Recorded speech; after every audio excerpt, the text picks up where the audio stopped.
अगर खेसारी लाल यादव जी की बात किया जाए कि उन्होंने कुछ मदद किया या नहीं, तो उन्होंने जो हौसला दिया ना, उन्होंने जो हौसला दिया कि अगर 50 लाख रुपए तक लग जाए तो भी लगा दो, लेकिन श्याम देहाती बचना चाहिए। दोस्तों, मैंने पिछले वीडियो में श्याम देहाती जी के खबर के बारे में बताया था कि भोजपुरी इंडस्ट्री के बहुत ही बड़े गीतकार जो कि अभी हमारे बीच नहीं है, इस दुनिया को छोड़ करके वो चले गए,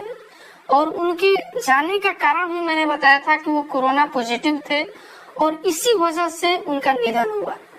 तो बहुत सारे लोग ये कमेंट कर रहे हैं कि कैसे क्या हुआ, इसके बारे में थोड़ा सा बताइए, डिटेल में बताइए। तो मैं इस वीडियो में आपको बता रहा हूँ, इस वीडियो को पूरा देखिए और जो भी मैं बोल रहा हूँ उस बात को पूरा अच्छे से सुनिए, समझिए। दोस्तों, सबसे पहले तो मैं बता दूं कि जब श्याम देहाती जी का स्थिति गंभीर हुआ, जब वो सीरियस हुए, तब उनको गोरखपुर अस्पताल में लेकर के जाया गया। तो वहां पर अस्पताल में लगभग 2 घंटे तक उनको बेड ही नहीं मिले। बेड के चक्कर में 2 घंटे वेस्ट किया गया, इधर उधर कॉल किया गया, पैरवी किया गया। यहाँ तक कि आप सभी को पता होना चाहिए कि गोरखपुर के सांसद माननीय हमारे रवि किशन जी हैं, तो उनके पास भी कॉल जरूर गया होगा और उनके तरफ से मदद भी आया होगा, क्योंकि भोजपुरी इंडस्ट्री के लिए अगर भोजपुरी का कोई सदस्य खड़ा नहीं होगा तो फिर कैसे क्या होगा। तो अभी इसके बारे में मुझे पूरा डिटेल नहीं है कि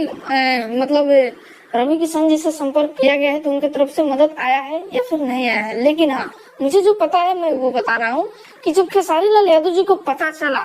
कि श्याम देहाती जी का तबीयत बिल्कुल गंभीर है, तो खेसारी लाल यादव जी ने पता है क्या किया। खेसारी लाल यादव जी ने ये बोला कि श्याम देहाती जी को कुछ होना नहीं चाहिए, चाहे कितना भी पैसा लग जाए,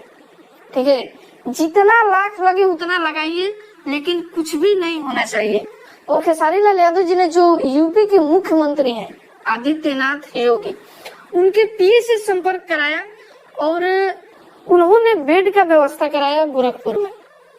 ठीक है। लेकिन देखिए, वहां पर जहां पर हॉस्पिटल में कॉल किया गया एक बेड के लिए, वहां पर पूरा बंदोबस्त हो गया कि हाँ भाई बेड एक चाहिए, और बेड का व्यवस्था भी वहां पर A to Z हो गया। लेकिन श्याम देहाती जी को वहां पर ले जाते अभी एम्बुलेंस में उनको ले जाया जा रहा था, जिस अस्पताल में उनको बेड का व्यवस्था कराया गया था, वहां पर एम्बुलेंस की मदद से उनको लेकर के वहां पर जाया जा रहा था। लेकिन उनकी स्थिति काफी ज्यादा गंभीर हो गई, इतना गंभीर हो गई कि मतलब वो हॉस्पिटल में जाने से पहले एम्बुलेंस में ही उन्होंने अपना दम तोड़ दिया। और मुझे तो लग रहा है कि शायद अगर 2 घंटे वेस्ट नहीं हुए होते बेड के चक्कर में, तो शायद भोजपुरी इंडस्ट्री में इतना बड़ा हादसा नहीं होता। और अगर खेसारी लाल यादव जी की बात किया जाए कि उन्होंने कुछ मदद किया या नहीं, तो उन्होंने जो हौसला दिया ना, उन्होंने जो हौसला दिया कि अगर 50 लाख रुपए तक लग जाए तो भी लगा दो, लेकिन श्याम देहाती बचना चाहिए, ऐसा उन्होंने कहा। लेकिन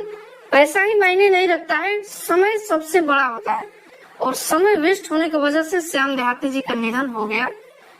तो बस यही जानकारी थी, जो भी